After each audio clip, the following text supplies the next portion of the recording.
Welcome to the Slop Farm. Enjoy the video.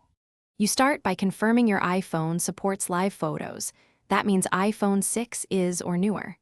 Next, open Photos and pick a live photo, trim it to the best one 3 seconds so it loops cleanly. Make sure low power mode is off, because it can disable motion effects. Also verify haptic touch is enabled in settings so the effect triggers reliably. Once those prerequisites are set, you're ready to apply the live photo as a moving wallpaper on the lock screen. Now you set the live photo as your wallpaper. Go to Settings, then Wallpaper, and choose Add New Wallpaper followed by Live Photos.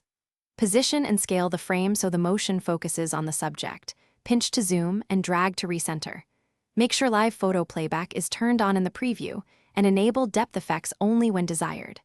Tap Set, then choose Lock Screen. You can also pick both Lock and Home if your model supports animated home screens. That completes the main setup step. Finish by locking your phone and pressing firmly on the lock screen to trigger the live photo animation. You should feel haptic touch and see motion. If it doesn't animate, restart the iPhone and reapply the wallpaper. Also confirm low power mode is off and live photo was selected, not a still.